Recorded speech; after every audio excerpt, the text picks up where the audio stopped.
All right, guys, Darren from FBA Elite, and welcome back to another video. So this week was my 5-year anniversary of discovering Amazon FBA, and during that time, I've learned an awful lot, and I want to share some of that with you guys today. I know there are a number of people out there looking to start their Amazon FBA business, and they are being misled by a lot of these so-called gurus on YouTube about what it entails and what to expect. So I've got a number of things that I want to cover in this video that no one told me when I first started that I think would be beneficial for anyone that is considering starting an Amazon FBA business. So the first thing that I want you guys to think about, and that is the amount of money you'll need to start an Amazon FBA business. Now, I made a video on this a couple of weeks ago, but the general conclusion that I came to was that you'd need a minimum budget of £2,000 to £3,000, ideally £3,000 plus. If you've got £2,000, you could probably just about scrape through as long as you pick a product that's not in high demand and you do some of the tasks yourself. If you need to outsource everything, you're going to need a bigger budget. But certainly don't be sucked in by some of these course gurus who are going to try and sell you a course for £1,000 or more and then tell you you only need £500 or £1,000 to start your Amazon FBA business. That is simply not the case. And if you've got less than £3,000, things are going to be very, very challenging. So that's my recommendation. That's what I wish someone had told me when I started. I started with that sort of budget and actually it worked out okay. If I had started with less and picked the wrong product, it would have probably been a complete waste of time and money. On the subject of time, this is another thing that the gurus tend to gloss over, and that is how long it takes to start an Amazon FBA business. Now, I first discovered Amazon FBA in March 2018, and I launched my first product in September 2018. So that was a good 6 months. Now, I spend a lot of time researching, and my product was C-shipped, and I went through a good few rounds of samples as well. So that timescale could be shortened, potentially probably down to a minimum of 2 to 3 months, especially if you went for a small and light product that you could fly in rather than using sea shipping. But Amazon FBA private label, which is what we're doing, isn't something you can get up and running in 2 or 3 weeks. It's going to take you a good couple of months, but realistically probably 3 to 4 months if you're doing things well. So I just want to give you guys a realistic expectation before you get into it. The third thing I want to talk about, and that is competition and saturation on Amazon. So the gurus will try and tell you that niches aren't saturated, but the truth is every single niche on Amazon is oversaturated. If you search for pretty much any product that you can think of, you're going to get multiple pages of results for products that may be of interest to you. So it's fair to say that Amazon is oversaturated, but there is still opportunity within Amazon because the products that are there aren't very good. And if you ask yourself honestly, when was the last time you bought something from Amazon that was a non-big brand, so just a private label brand you hadn't heard of before, where the quality was actually any good? I would say probably 90% of the private label stuff I buy on Amazon is actually quite poor quality.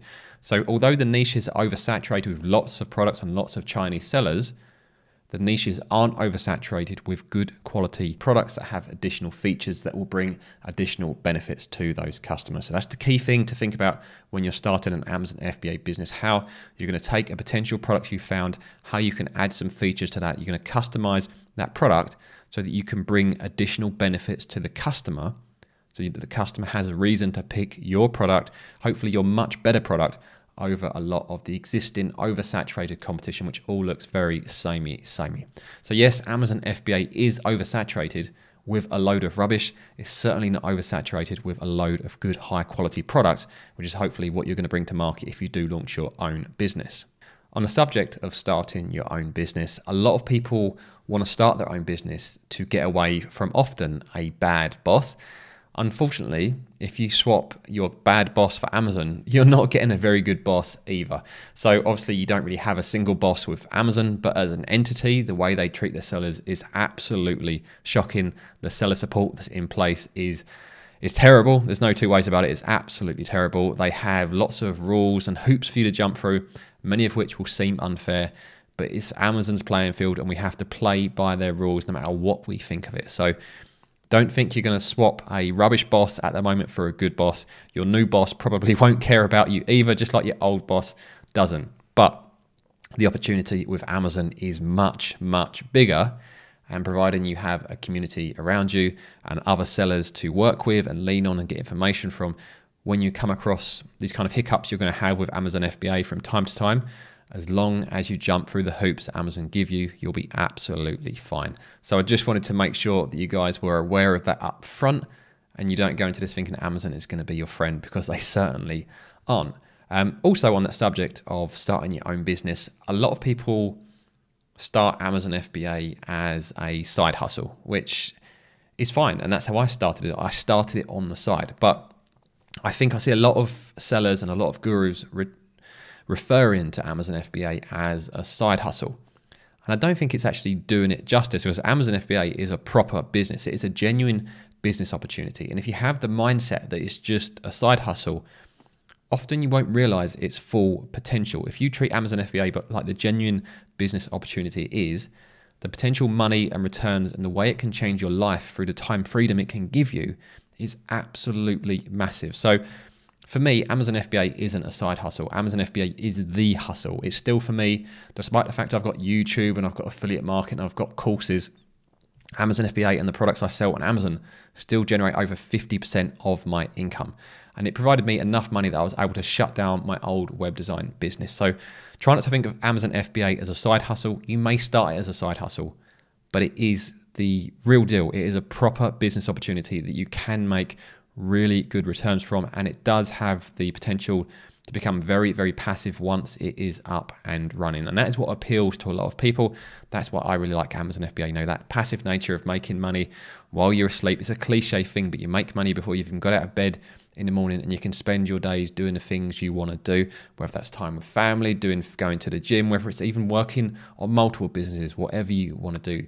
The key thing is having that time freedom so you can choose exactly what you want to do and not be stuck on a 9 to 5 where you're wasting hours commuting and losing 5 days a week working for a business that you probably don't care about, and for a boss who probably doesn't care about you either.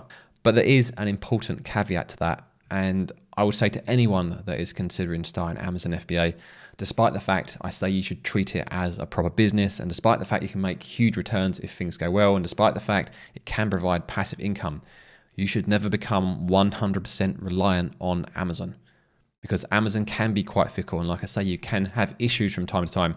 Some of these issues might be genuine. Some of these issues may not. Sometimes it can just be an algorithm going wrong that's detecting something wrong with your product or your account that actually isn't an issue, but you could still see your product or your account suspended, and maybe you lose your incomes for days or weeks or even worse. So never become 100% reliant on Amazon. It is basically a faceless organization. It is a huge opportunity, but there's always that background risk. And I think any honest Amazon FBA seller will tell you, you can never 100% relax about the status of your Amazon account and your products, as you never quite know what Amazon are gonna do next. So I would also say the same thing to anyone that's employed. You know, you could be made redundant at a few weeks or a couple of months notice.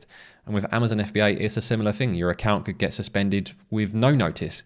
So always diversify your income. Amazon FBA is a fantastic opportunity, but if you do start it, make sure you've got other income streams as well. Do not become 100% reliant on it. That is why personally, I also have YouTube and affiliate marketing courses running alongside it. So if something did happen to my Amazon account, I have a backup income to get me through that. And that's where I want everyone to be. Anyone that starts Amazon FBA, do not become reliant on Amazon 100% for your income. So those are some of the things I wanted to share with new sellers that were considering starting Amazon FBA. What I'm going to do now is pop up 2 videos. The first video is going to talk you through every single step you need to go through to start your Amazon FBA business. So if you're new to Amazon FBA, check out that video. That will ensure you don't miss anything. And it also means you don't have to go and buy a course either. And if you've already started your Amazon FBA journey and you're stuck on the usual stage of trying to find your first Amazon FBA product, I'm going to pop up another video which shows you the technique I use to find 25 products in a week. And I'll see you guys in either one of those videos.